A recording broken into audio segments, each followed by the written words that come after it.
female soldier fought for both flags. But they called her a traitor. They told her to stay silent. They told her loyalty had a single face, a single flag. But Sergeant Mia Collins stood firm, wearing the patch of two nations on her sleeve, the American flag and the flag of the country she once called home. It was supposed to be a moment of pride, a ceremony honoring those who serve. Instead, it became a battlefield of words and suspicion. The crowd watched in stunned silence as whispers turned to accusations, calling her a traitor, questioning the courage behind the uniform. In the shadow of a war memorial, where honor should have reigned, Mia felt the weight of betrayal. She was not just fighting enemies overseas anymore. She was battling prejudice at home. This is the story of a woman caught between two worlds, a soldier who risked everything to defend both, yet was branded an enemy by her own people. What happens when patriotism meets prejudice? On a cold morning, in Fort Liberty, the air hung heavy, not with the promise of glory, but with the sting of doubt and broken trust. The air was thick with silence, a silence that felt almost sacred. The chapel was filled with grieving families, their faces marked by loss and the weight of final goodbyes. Soft murmurs floated beneath the vaulted ceiling, prayers whispered through trembling lips, and every heart beat heavy with sorrow. This was supposed to be a place of peace, a refuge from the world's harsh realities. But that peace shattered the moment Officer Jackson stepped inside, his boots echoing sharply against the polished floor. His gaze was cold, unyielding, a stark contrast to the morning around him. He moved with an authority that didn't belong to this room. Like a storm breaking over a fragile glass house, Sarah Matthews, a quiet woman with tear-streaked cheeks and hands clutching a faded photo, barely noticed the intrusion at first. She was lost in memories. The way her brother had laughed, the promises left unspoken. But then Jackson's voice cut through the quiet, sharp, and commanding. "Step aside. This area is restricted. No one expected resistance here." This was a funeral, a sacred gathering.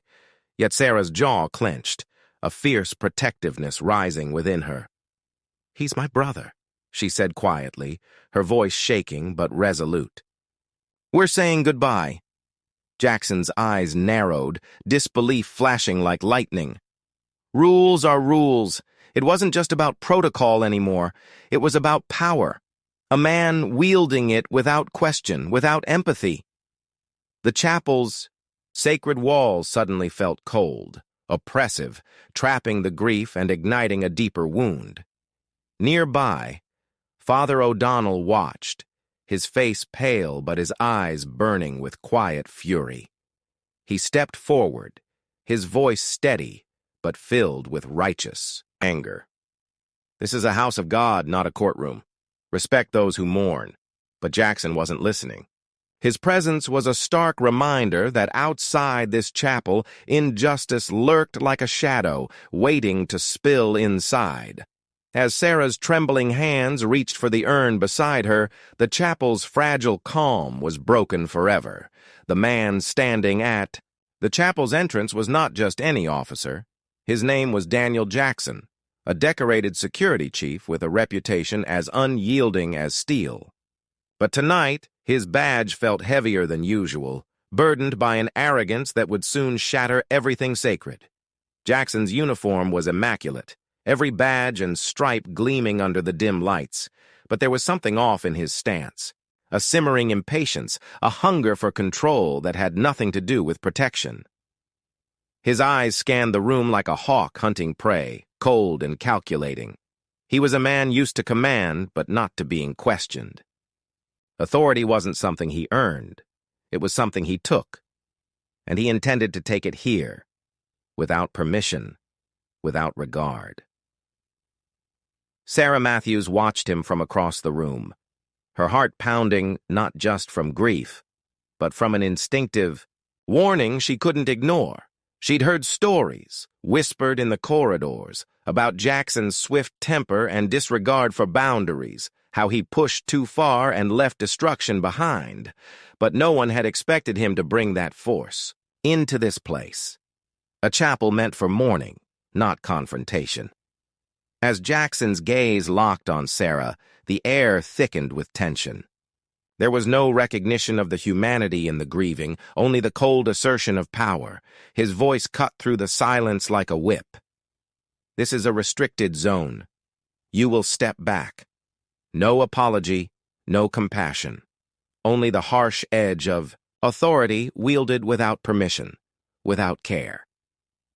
The people gathered there flinched. Some bowed their heads in silent protest, others clenched fists beneath their sleeves. Father O'Donnell stepped forward, placing himself between Jackson and the mourners, his voice steady but resolute. Respect this sacred moment. Your badge does not grant you the right to break peace here. But Jackson only smirked, as if amused by the idea that he could be challenged. In that moment, the true nature of his authority was laid bare. A man who ruled by fear, who saw the world not as a place for justice, but as a stage for his own control. And the line between protector and oppressor blurred dangerously in that hallowed space. The chapel's quiet shattered in an instant, like a glass breaking under a heavy blow. Daniel Jackson took a step forward, his face hardening, the cold gleam in his eyes turning sharper. What had begun as a tense standoff was about to erupt. Sarah Matthews stood firm, clutching a worn photo of her late brother. Her voice was calm, but unwavering. We are here to honor him, not to be treated like criminals. Jackson's response was swift, almost brutal. Without warning, he shoved past Father O'Donnell, who tried to block his path. The crowd gasped, a collective breath. Held tight in shock. Back off! Jackson barked, his voice a low growl that echoed off the chapel walls. But Sarah would not move. The weight of her loss anchored her in place. You're not above this moment, she said quietly, eyes blazing with defiance. That defiance seemed to ignite something dark inside Jackson. His hand shot out, grabbing Sarah's arm with a grip that burned through her jacket like iron. You will obey, he hissed. Tears sprang to her eyes, not just from the pain of his grasp, but from the crushing injustice of it all. Around them, the mourners stiffened, watching helpless as the line between order and cruelty disappeared. Suddenly, Jackson's grip tightened. A warning, a threat. But the chapel, the sacred space, held its breath as something more powerful. Then fear began to rise. Outrage. One of the young soldiers, Michael Diaz, stepped forward, his jaw clenched. Let her go. Now. Jackson turned, eyes narrowing. You want to make this a fight? Fine. A tense silence stretched, every heartbeat louder than the last. In that moment, it was clear. The line had been crossed, not just between man and woman or officer and civilian, but between right and wrong. News of the incident didn't just spread, it exploded. Within hours, footage shot by a bystander was everywhere.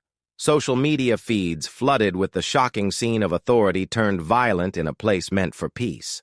The video showed Sarah Matthews, unarmed and resolute, caught in the iron grip of Daniel Jackson, the very image of abuse disguised as control.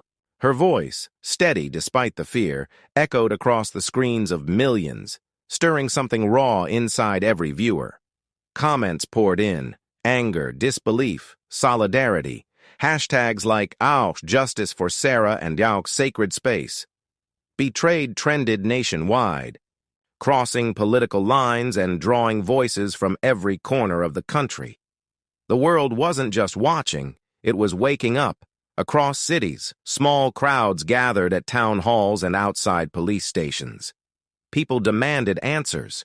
How could such a violation happen in a sanctuary? How could those sworn to protect become oppressors? Meanwhile, journalists dug deeper, uncovering Daniel Jackson's history of complaints ignored, whispers of unchecked power, and a culture that turned a blind eye. The narrative shifted. This wasn't an isolated mistake. It was a symptom of a broken system. Sarah, once silent in grief, found herself at the center of a movement. Interviews followed, her words carrying the weight of pain but also of hope. She spoke not only for herself but for every voice silenced by injustice. The ripple effect reached lawmakers. Calls for reform intensified. Hearings were scheduled, and the walls of complacency began to crack. In the midst of it all, the world paused to reckon, not just with what had happened in that chapel, but with what it revealed about power, privilege, and the price of silence. The courtroom was a battlefield of silence and stares. The air was thick with anticipation, every eye locked on Sarah Matthews as she stepped forward, calm but unyielding.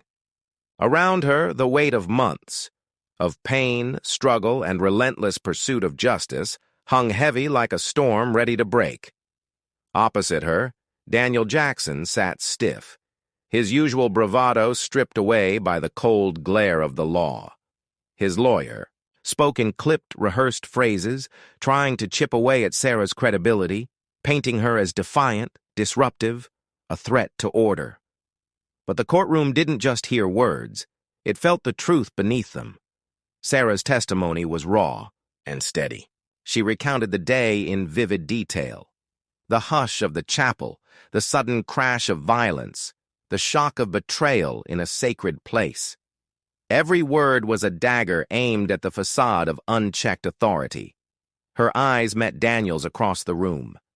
Where his were hardened and defiant, hers held a quiet fire, resilience born from knowing she stood not just for herself, but for every silent victim before her.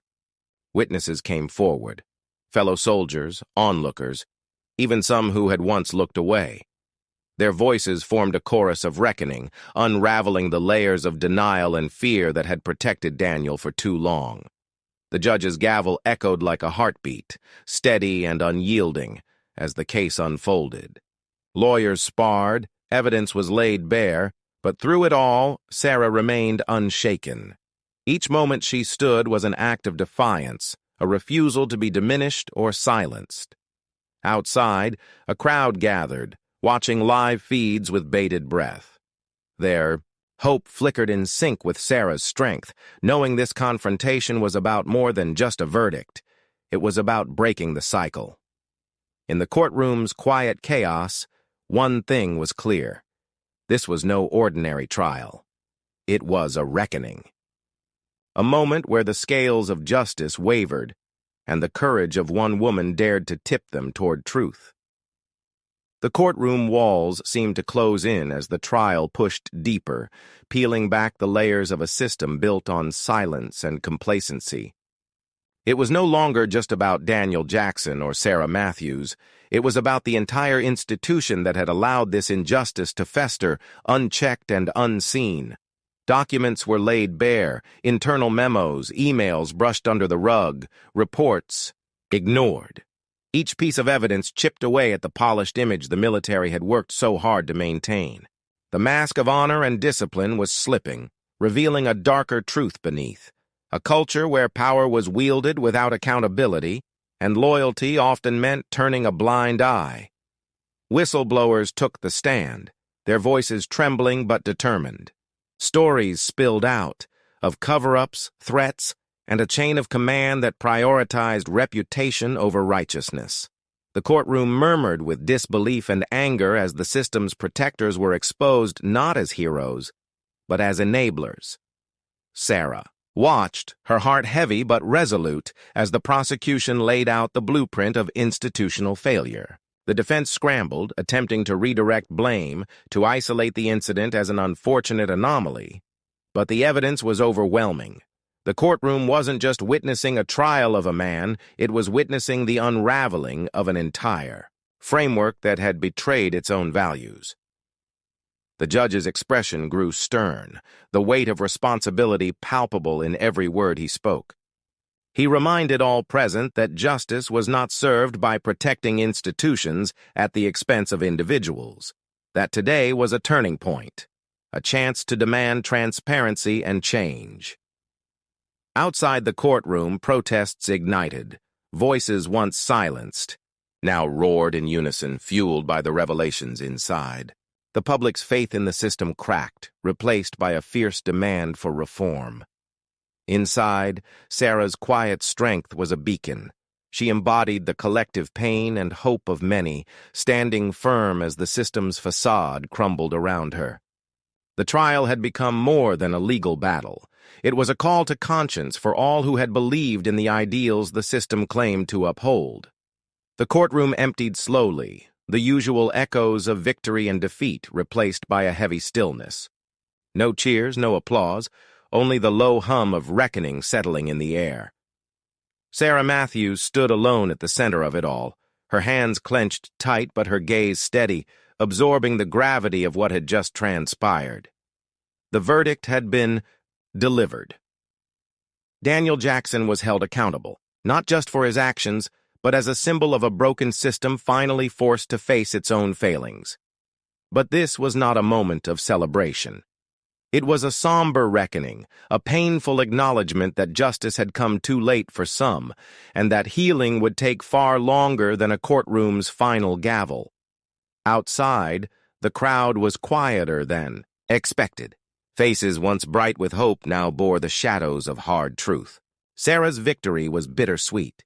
She had fought for honor, for respect, but the wounds ran deeper than any verdict could heal. Families of those lost or wronged watched silently, knowing their struggles were far from over. The media circled, like vultures, hungry for headlines, but Sarah refused to be a spectacle. Her fight had never been about fame. It was about accountability and change. She looked toward the future, aware that the real battle was just beginning, reforming the very institutions that had betrayed their own ideals. In private moments, Sarah grappled with the cost, the sleepless nights, the whispers of doubt, the isolation from those who couldn't understand the weight she bore.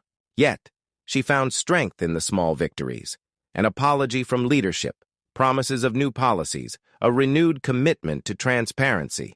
But most importantly, Sarah vowed to keep pushing, to ensure that no one else would have to endure what she had faced, to keep the memory of those silenced alive, and to demand a world where justice wasn't just a word spoken in court, but a reality lived every day.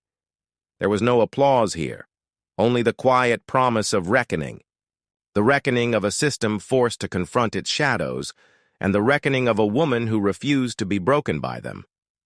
The room darkened, and Sarah walked away, not as a victor basking in glory, but as a guardian of truth, carrying the weight of justice forward, one step at a time. If this story touched your heart, don't forget to smash that thumbs up and hit subscribe for more unforgettable, emotional, and viral true stories. We want to hear from you. Drop a comment and tell us, where in the world are you watching from?